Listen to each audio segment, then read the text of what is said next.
everybody, I'm Luna and welcome back to Luna ơi!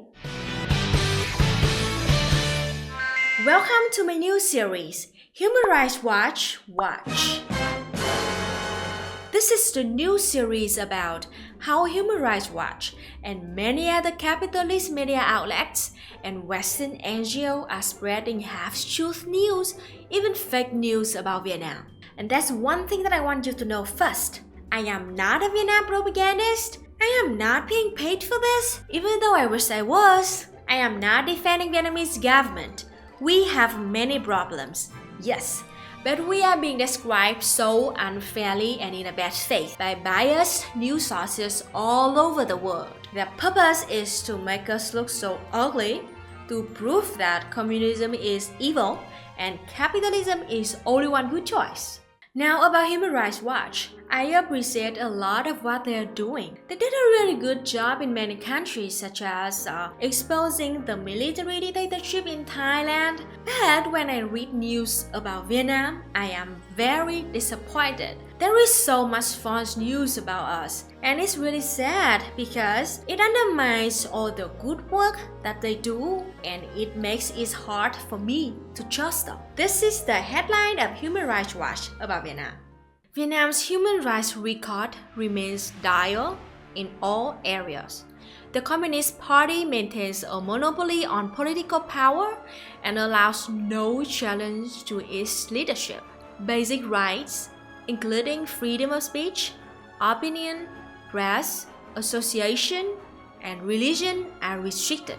Rights activists and bloggers face harassment, intimidation, physical assault, and imprisonment.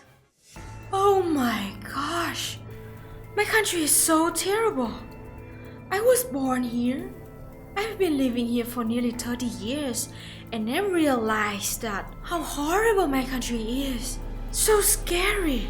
Am I gonna be arrested and tortured soon? Wait a minute. Is that what actually happens in Vietnam?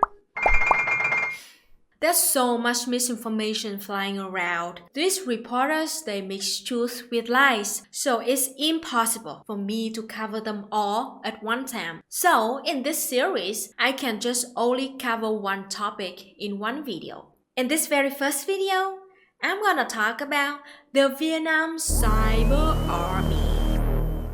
You probably heard about this. It was all over the news about a year ago, and it sounded really crazy and scary.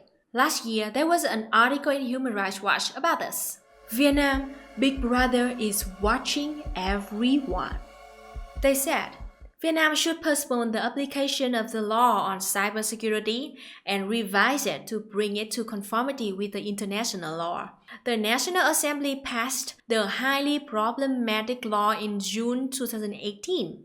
I clicked the link to see what the problematic law was, and it showed me this. The goal of Vietnam's proposed cybersecurity law appears as much to protect the party's monopoly on power as to protect network security. Wow, that sounds really bad. Who said this? Wait, that's Brad Adams, the Asia director at Human Rights Watch. So they interviewed their own boss to get the quote. He said, this bill, which squarely targets free expression and access to information, will provide yet one more weapon for the government against dissenting voices. It is no coincidence that it was drafted by the country's Ministry of Public Security, notorious of human rights violations.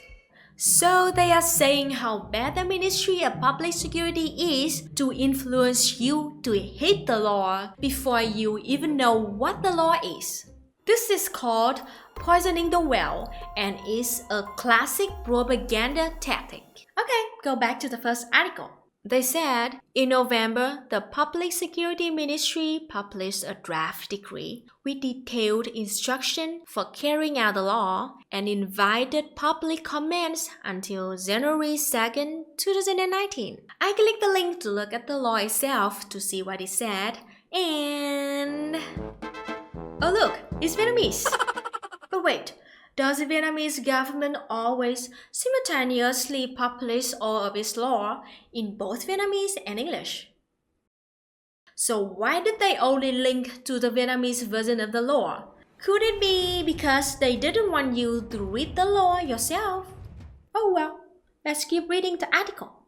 Provisions that subordinate freedom of expression, access to information, freedom of opinion, and other rights to political interests of the Vietnam Communist Party.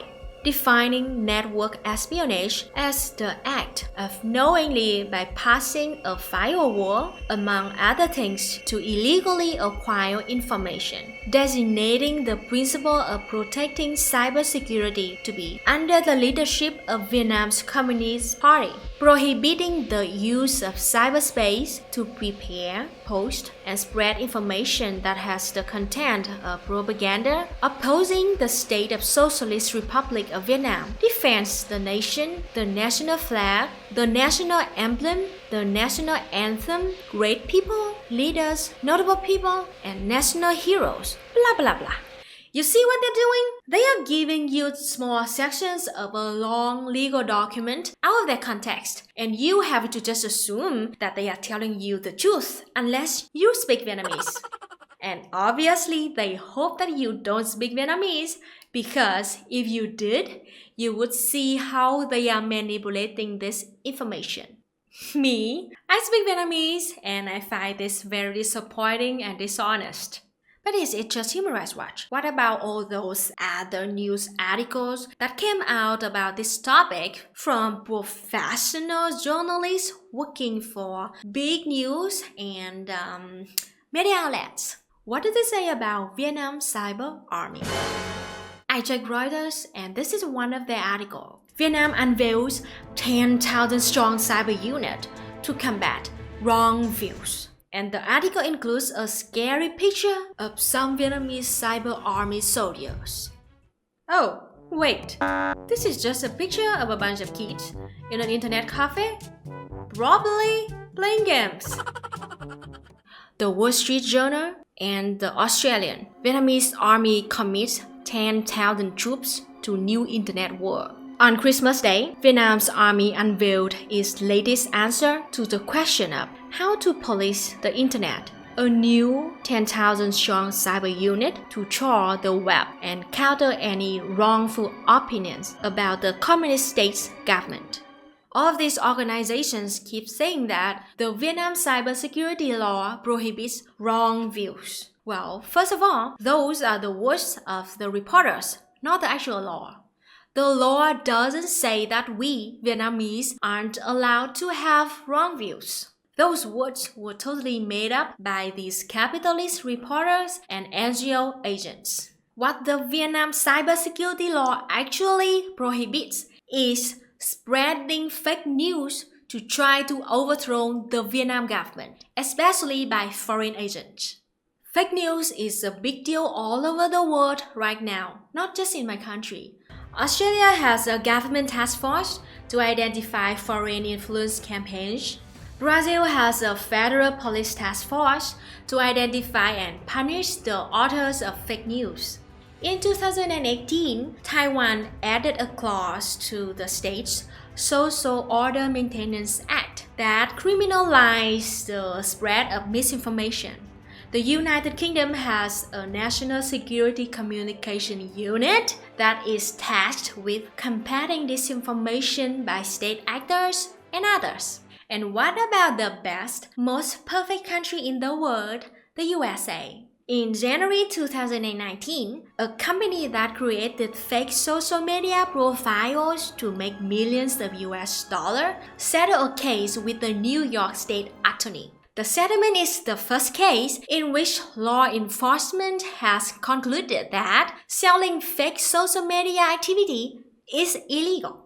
And please don't get me started on the NSA.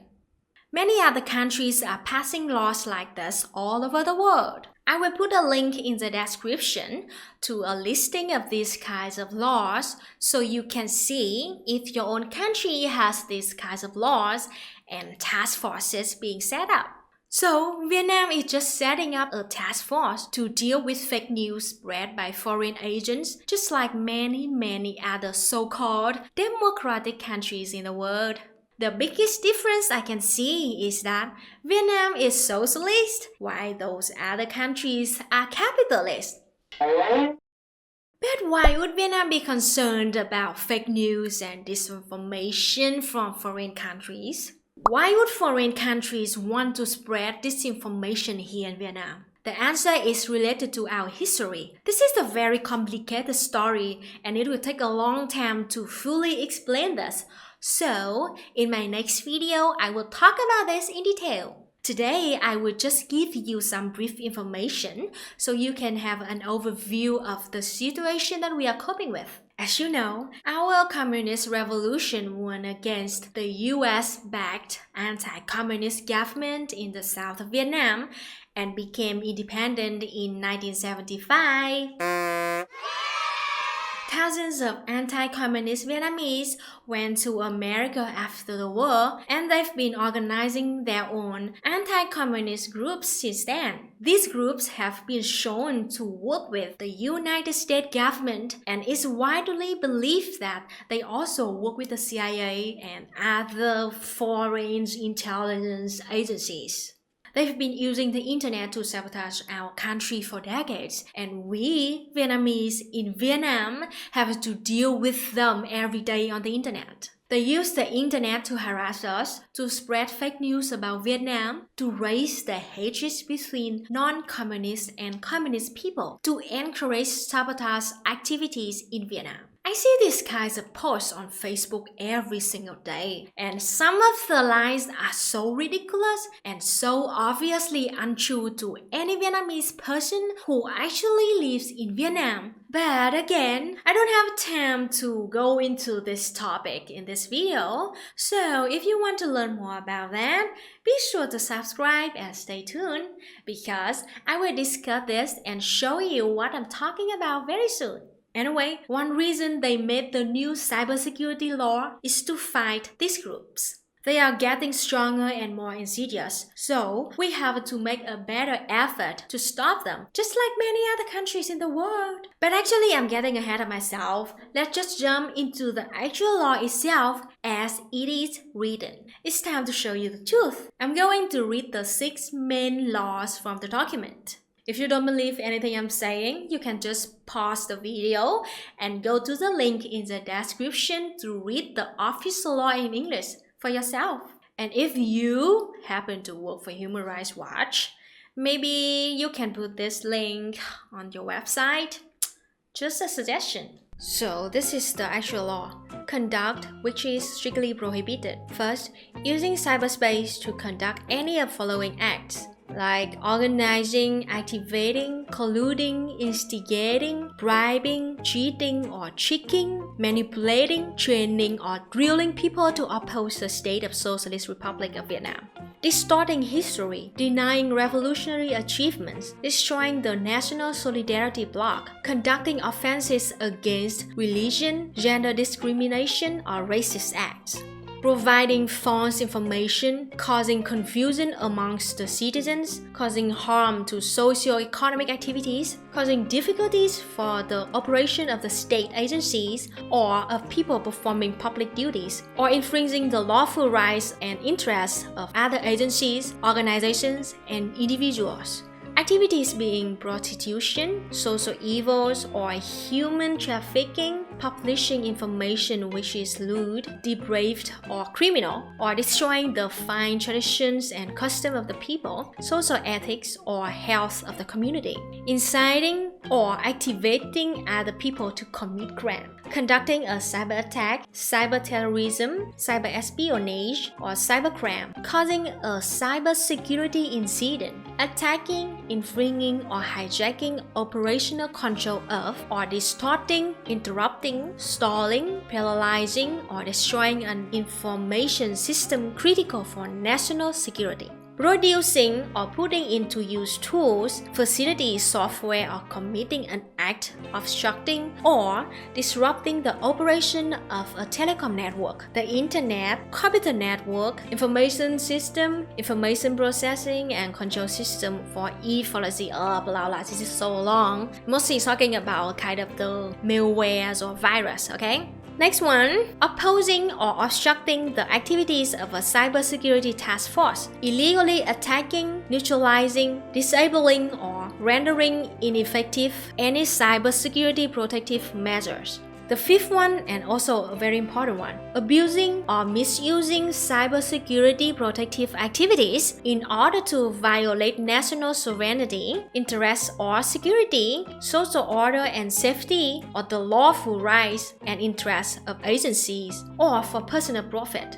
6. Other conduct in breach of this law. So what did you think about this law? According to many other Vietnamese lawyers, this law is not perfect, it still needs revising, and the government will probably continue to revise it because the government in Vietnam is always revising our laws. As for me, I don't think that this law is perfect myself, but generally, I think that it's kind of reasonable. Really not much different than what a lot of other countries in the world are doing, and most of the law doesn't even have anything to do with politics. It's mostly trying to protect children from sexual exploitation, trying to protect like normal people from hacking or cyber attacks, trying to keep government workers from abusing their jobs on the internet. And it's kind of the protection that many of you would want to have in your own home countries. Now, here's something that you're probably wondering. Why do all the news outlets keep talking about the 10,000 person cyber army? It is not in this law anywhere. It came from an interview with a Vietnamese army general. In this interview, the general said something like, we already have over 10,000 people for this special force. Fun fact, the 10,000 people that the general is talking about aren't soldiers or special agents or anything like that. Really, what the general is saying is that our government should give computer training and media literacy education to 10,000 Vietnamese government employees.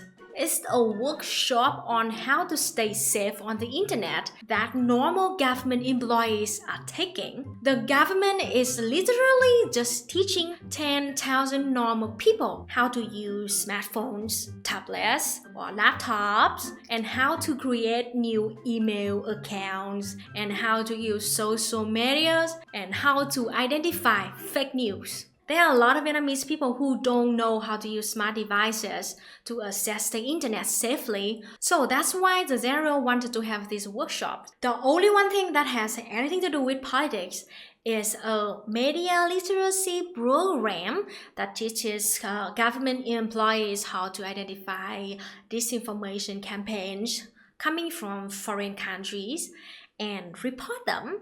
Maybe you think that that's bad, and I even think that there are parts of the law that are bad. But countries in the capitalist West are passing the same kind of laws, and the press doesn't sensationalize it.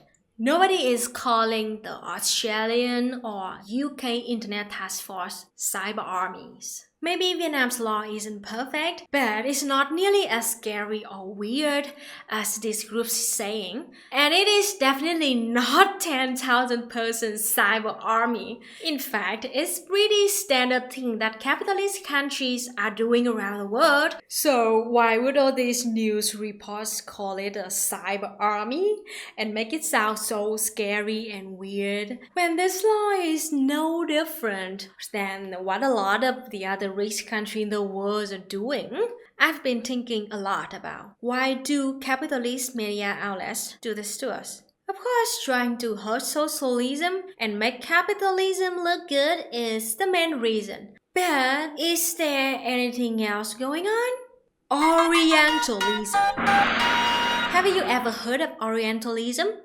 The term came from a book by Edward Said, and is defined as the West patronizing representation of the East. They want people to look at us as a weird, scary, and exotic country. Then you will believe that the countries where you're living now are better than ours. This is a form of racism that's specific for countries in Asia. This is why the news reporters from Western countries are always trying to make Japanese, Korean, Chinese, and yes, Vietnamese people look so exotic and weird. But really, we are just normal people. Our food might be different and our languages might sound funny to you, but we aren't that much different than you. But Orientalism means that when Australia or the UK creates a law to deal with the cybersecurity, it's considered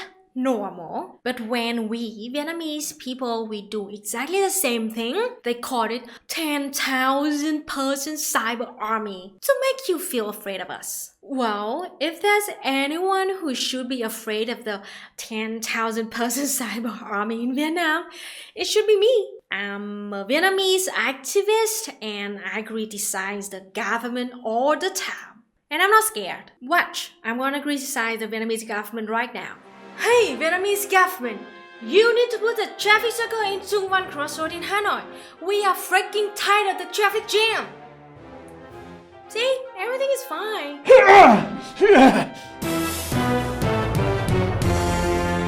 Just kidding.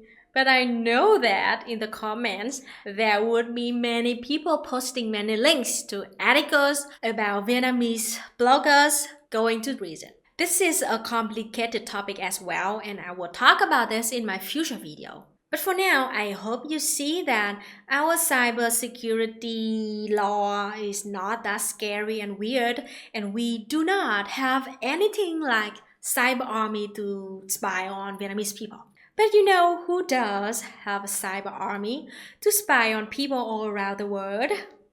The USA! Do you remember that just about 6 years ago in 2013, the USA government publicly admitted that NSA had been for years spying on people, not just the people from their own country, but also the people from many other countries in the world. Do you still remember Edward Snowden?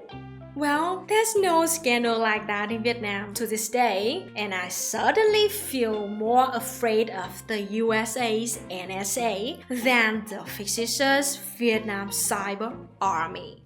What did you think about this? If you have any thoughts, leave them in the comment. Thank you for watching everybody and see you next week. Bye bye! Hey, Vietnamese government! You need to put the traffic circle on Trung Văn Crossroad. We are freaking tired of the traffic jam. Stop the